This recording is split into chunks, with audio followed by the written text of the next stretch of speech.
This is part 4 to my Spider-Man cinematic universe. Well, finally, I'm making this video. I mean, like, a lot of people... Well, actually, not a lot of people. There's only 7 people subscribed to me, so... In case any of you 7 people who are subscribed to me are worried about whatever happened, why I haven't uploaded in, like, around a month or more, I am so sorry. And yes, I only have 7 subscribers. Anyway, I'm going to mention what part 4 to my Spider-Man cinematic universe will be like. Also, by the way, spoiler alert, you have to watch part 1, 2, and 3 to understand the whole plot of this, because I spent a lot of time making this, so you gotta... Okay, it wasn't really that much time, I just recorded myself playing Marvel Spider-Man 1. But now Marvel Spider-Man 2 is out, I'm recording myself doing this. I was actually considering doing this video on Marvel Spider-Man Miles Morales, but then Marvel Spider-Man 2 came out, and I was like, you know what, I'll just play this first. So yeah, also I would have done a review on Marvel Spider-Man 2, but after I was considering doing that, it was a bit late. Well, what I thought was a bit late. I thought it would be a bit late to play, well, to do a review. But, who knows, maybe I could do a late review, maybe sometime soon. Oh well, might as well start the video now. So, the first movie in part 4 will be Spider-Man Miles Morales. Yes, and, the first 3 parts had Peter Parker as the main character, and I think if you're a fan of Spider-Man, you'd probably get a bit annoyed, or not. I wouldn't. I don't mind. Peter Parker, or Spider-Man, and I. Well, I'm not saying that we're friends in real life because Spider-Man's a fictional character. That sucks. But what I'm saying is, Peter is like my Spider-Man. He's like my favorite guy. He's like my favorite person to be Spider-Man. But for Miles is also like probably second best. And also best if you're not including Peter. Let's be honest, Miles is awesome, too. So, yeah, I gotta stop talking now. So, anyway, so the plot of this movie is basically Miles' origin story. He gets bit by the spider, and gets spider powers, and the main villains are Kingpin and the Prowler. The Kingpin will force Prowler to commit crimes for him because he's threatening his family. What, like a normal villain would just do? Threaten some good guys, loved ones, just to get them to do some crazy stuff. And anyway, this is what would make Prowler fight Spider-Man, and Miles would reveal that he's Spider-Man to his uncle because he doesn't want to tell his mom, because she'll probably freak out and probably faint. And his dad is a police officer that doesn't trust Spider-Man, so how would he react if his son is the masked vigilante he is not really a fan of? But anyway, so Miles will tell his uncle, because he can look up to him, but he doesn't know at that point in time that his uncle is the Prowler. But anyway, Miles will then figure out about the Prowler, blah blah blah, and then he'll try to convince his uncle to be good, but his uncle doesn't want to take the chance because Miles could get hurt or worse, so he's kind of just doing this to protect his family. But then, in the final battle, when Prowler's about to kill Spider-Man and Kingpin's telling him to kill Spider-Man, Miles is begging his uncle to become a good guy at the last minute, of course. And, well, you probably can guess that Prowler is going to turn good and betray Kingpin, and then Kingpin will go to jail. But also, Prowler will go to jail because Prowler will be telling Miles, well, that he needs to pay for the crimes that he's committed, and he wants Miles to be the hero that the neighborhood needs, be the friendly neighborhood Spider-Man, but most importantly, be his own superhero. And yeah, Miles would also spend a lot of time looking up to Peter Parker as Spider-Man in this movie, although no one knows that he's Peter Parker yet. Also, yeah. But anyway, The next movie would be another movie set in the same universe. Well, you'll see why I'm saying the same universe in a minute, and it's going to be called Agent Venom. The whole plot is that a piece of the Venom symbiote survived after Venom was beaten at the end of the last Spider-Man movie, and well, Spider-Man's old school bully who became a bit of a friend. I can't remember if I stated that in one of my previous videos, but he joined the army and he wanted to be a hero, and then he ends up coming across a symbiote that the government are using to turn into a weapon, I guess. And then, well, he becomes Agent Venom. I'm not really sure who would be a good villain. Maybe Toxin. You probably don't know who Toxin is if you don't read Spider-Man comics, or, well, if you want, you can just Google who he is. I mean, like, that's how I got to learn all these Spider-Man characters. Right? But anyway, Toxin is basically just, basically how Venom reproduces Carnage. Like, basically, symbiotes can have children, I guess. So Venom created Carnage, and Carnage created Toxin, so Toxin could be a villain. And then the movie after Agent Venom, yeah, I'm moving on very quickly, is going to be Spider-Man 2099 2, which another piece of the Venom symbiote went back to the future with Miguel O'Hara, who is Spider-Man of the future. This movie, in this movie, Madam Web and Spider-Man 2099 are going to be also dropping lore hints at the Spider-Verse and the multiverse, so you can kind of see why I say set in this universe, because now I'm going to start making movies set in alternate dimensions, basically separate from the main universe of the cinematic universe. But anyway, basically Venom 2099 will be the main villain, and basically it'll just be a Spider-Man 2099 story set in the year 2099. However, in the post-credit scene, it'll reveal some hints towards a live-action Spider-Verse movie. You can probably see what the big Avengers Endgame-like crossover will be. Anyway, then we get to the second movie in Miles' trilogy in this universe, which is going to be called The Ultimate Spider-Man, which, by the way, is, well, if you didn't know, Miles was introduced in the Ultimate Spider-Man comics, so I'm calling this movie after the Ultimate Spider-Man comics because, you know, Miles is the Ultimate Spider-Man, while Peter is the amazing, spectacular, superior, okay, not superior, but you know what I mean.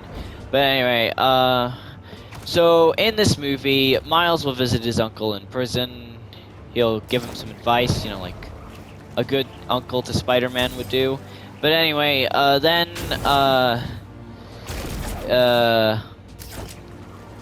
well then, the main villain of the movie will be the Spot. Just to mention, I don't really know many good villains that Miles has really faced. That would be a bit weird to see Miles face if they're mainly villains of Peter. So I'm going with villains from the Spider-Verse movies because why not? But anyway, basically, the Spot, it will be the main villain. He blames Kingpin for how he turned out to be, and his powers is a curse, so he's trying to kill Kingpin, which Kingpin would also act like still like a pretty much a bad villain. From prison, he'll just be giving orders to criminals in prison somehow. Maybe you'd have some messenger or something, like some guy messaging criminals to do bad things. And then Spot will break into prison with his super cool powers, and get this, he'll just open a portal and push Kingpin through it, and Kingpin will probably be killed. And yeah, pretty anticlimactic, or pretty cool if you think it would be. If people wanted Kingpin to be a much more massive villain in the this universe, I'm really sorry. I only limited him to 2 movies, and well. And then there's also, some people would probably think it'd be cool, because Spot, you know, did cool villain stuff, I guess. And, yeah, Miles will, try stop the Spot, and we'll have a cool final battle, and he'll convince the Spot to give up, and then some scientists people will probably come in and remove the Spot's powers. Also in this movie, I'd actually kind of like to see Miles and his dad bond with them, with solving crimes. Like Miles' dad gains a lot of respect for this new Spider-Man, not knowing it's his son. And Miles is kind of just still new to this job, but Miles will only have been Spider-Man for around 2 months, so not many people know about him. But because of the events of this movie, in the post-credit scene, Peter Parker will see that Miles, find out about Miles' existence, but it's not Peter Parker, it's Otto Octavius who took control of his body. Because, hear me out, the events of the Part 3 of the Spider-Man Cinematic Universe, for Spider-Man to stop the symbiotes, he used a device of Doc Ock's, but somehow, I'm just gonna say somehow,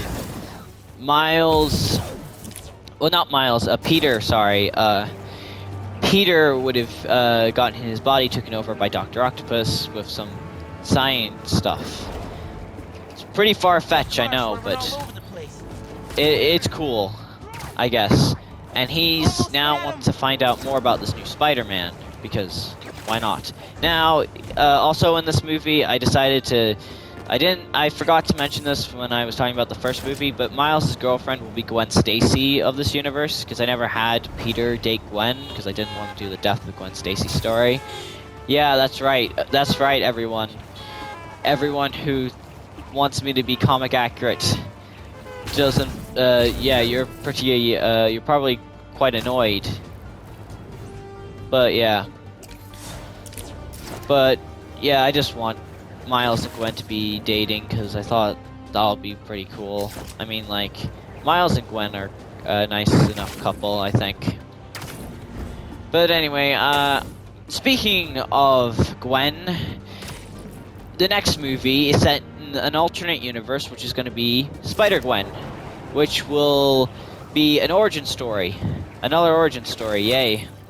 So here's the whole plot. So Gwen will get her powers. She'll fight villains, but will act kind of like a jerk for most of the movie, because she's not really got an Uncle Ben kind of person in her life, at least as far as I'm aware of. The closest I can really think is probably her dad. I don't really know what the hell is with Gwen's mother, because she wasn't in the Spider-Verse movies, and I haven't a clue what happens to her in the comics. So she could also be someone that could be like Uncle Ben to Gwen, but you'll see how this will work. But anyway, the main villain of the movie will be the Lizard. If you read the comics or watched Across the Spider-Verse, like, you know, I have. Definitely have read the comics. Stop judging me. Anyway, so in the comics, Gwen, in the Spider-Gwen comics, Peter Parker becomes the Lizard. So, yeah, he'll be the main villain. And when Gwen finds this out, she'll try to save him, but end up accidentally killing him. And then she's left with guilt, and this is when she'll learn with great power comes great responsibility, which I guess Peter could tell her this before he dies, and he would say that he got it from his Uncle Ben, and then this could haunt Gwen for the rest of her life. And then her dad is now sending a whole bunch of police after her, especially it doesn't help that she acted like a jerk most of the movie.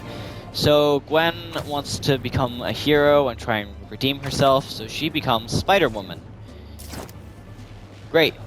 So the next movie will be called Spider-Man Noir, which is set in another universe again with Spider-Man Noir. Now, I don't know much about Spider-Man Noir, but I do have a good enough idea. So the main villain will be Tombstone or Hammerhead or some sort of crime boss of some sort, with where they just are basically they're like the villains. Like, they're basically just in charge of a bunch of criminals. And it'll be set in the 1930s New York, because that's when Spider-Man Noir takes place. And it'll just basically be a live-action Spider-Man Noir movie, where Spider-Man Noir just beats up criminals, and is a bit dark. This could probably be one of the darkest movies in this universe. Well, probably not the darkest, because some of the main movies I've thought of for this universe are actually up there for, you know, how dark they are. My favorite of which is back in Part 2, where Spider-Man fought the Sinister Six with the symbiote, and Aunt May ended up being killed in the process. I mean, like, that's kind of dark on its, like, how dark that movie would have probably went is kind of, you know, crazy. I won't do spoilers if you haven't seen Part 2 yet, or the rest of the universe. But you shouldn't. You have to watch Part 1 and Part 2 and Part 3 before you get to this. But I stated that too many times anyway, I gotta move on. Now, oh yeah, I forgot to mention, I thought this would be a cool idea. This would even just be a cool idea for the real life Sonyverse, like Sony's Spider-Man universe with Spider-Man villains. A TV show about the Prowler, with Prowler doing some crimes because he's, well, because I thought it would be cool. A TV show about the Prowler. Come on. Who doesn't want that? I'm getting a bit carried away, but this doesn't have to be part of my universe. In fact, I think Sony, if you're watching this, let me write your Spider-Man cinematic universe, because I have good ideas. Okay, I can get you. I thought of an idea, a Prowler TV show. Everyone is gonna love this. I hope it'll be so cool. Like this show would be set before Miles and Peter become Spider-Man, before Miles is born and before Peter became Spider-Man.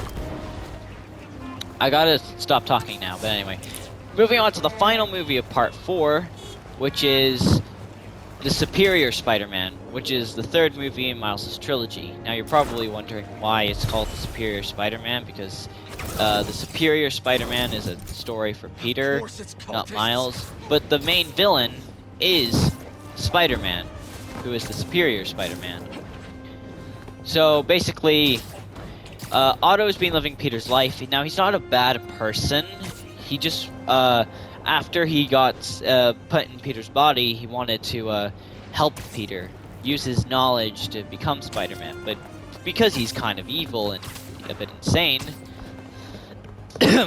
sorry.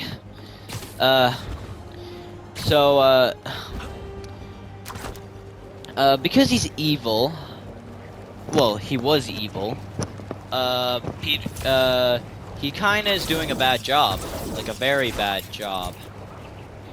But anyway, so MJ hasn't realized yet, and Peter's daughter is like around one years old, so yeah, that's something.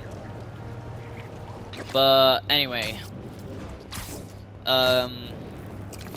so basically Otto has been doing a great job, except for when he finds out about Miles.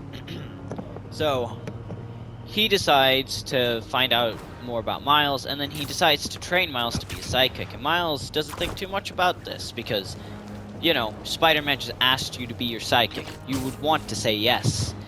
So Miles doesn't really think much, and doesn't even question why Spider-Man is a bit different. He doesn't act that much how he would act. However, throughout the movie, when Peter and Miles are working together, Miles will realize that Spider-Man isn't acting like the Spider-Man he's hoped he would meet in real life. And he's a massive super fan of Spider-Man. He knows literally everything that needs to be known about Spider-Man. Sounds a bit familiar. Hang on. That's basically me. I could be Miles. No, I'm just kidding, but you know what I mean. Every Spider-Man fan would just see themselves as Spider-Man, so, you know. But anyway, so basically Miles will discover about Dr. Octopus's body swapping stuff, and he's actually Dr. Octopus, and Miles is freaking out. So, also MJ figures out about this as well throughout the movie at some point. You know, because she and Peter are married, she would probably know. She would probably also be a bit suspicious, but she didn't want to say anything just in case. or something like that. Hunter's I don't doing know. a stakeout? Anyway, Not in my neighborhood. so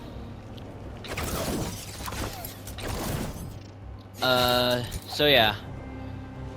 Basically now Otto is basically he's basically almost beaten. Also, by the way, Peter's ghost will be trying to get back to his body in this movie, which is what happens in the comics as well. So basically, Miles will fight against the superior Spider-Man, hoping to stop him. And well, after Otto realizes the damages he's caused, because he wants to be a good person but isn't actually, he wants to do the right thing and gives Peter back his body, which, by the way, I guess we could just say that Otto is crazy and didn't know what he was doing for like a year at this point. So we could just easily just excuse that bit. And then Peter would forgive him and come back to his body and is actually happy with Miles and is proud of him, and well, he'll ask Miles to be his sidekick, or Peter wants to train Miles to be a better version of Spider-Man because he's getting older and knows that he might get replaced eventually. He has to get replaced eventually because New York might need Spider-Man. So he decides to train Miles to be a better Spider-Man than he ever was. Now, I don't know how fans will probably react to this, but hey, come on, Peter Parker. If Peter Parker says this, then you gotta, you know, be happy with this. But anyway, so yeah, Spider-Man. This is how it ends, and Peter and Miles will. The movie will end with Peter and Miles swinging through the city, preparing to stop some crimes. So yeah, that's kind of it. The post-credit scene will probably set up the villains that could appear in the next movies. I won't spoil because I'm gonna do part 5 at some point. But yeah, in part 5, Peter and Miles will both be the main characters. So Miles is like the main character of this part, but Peter and Miles are gonna work together in the next part. And I'll explore more of the Spider-Verse. And by explore more, I mean just like 3 movies for different Spider-Verse characters, and that's it. And then, you know, that's it, really.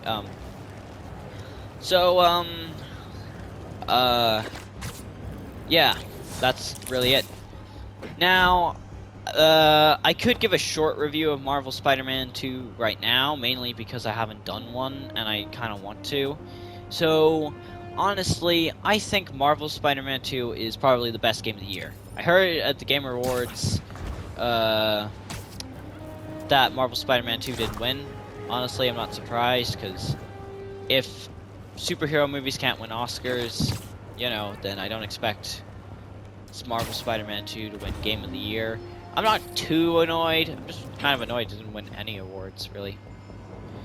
But anyway, Marvel Spider-Man 2 is probably one of the best Spider-Man things I've ever had experienced in my life.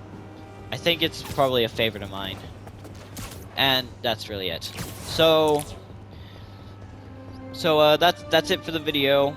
I hope you enjoy my Spider-Man cinematic universe, because I spent a bit of time thinking of these, and it's kind of I would have really appreciate it if you guys actually like and subscribe, because I need like I just need popularity, please.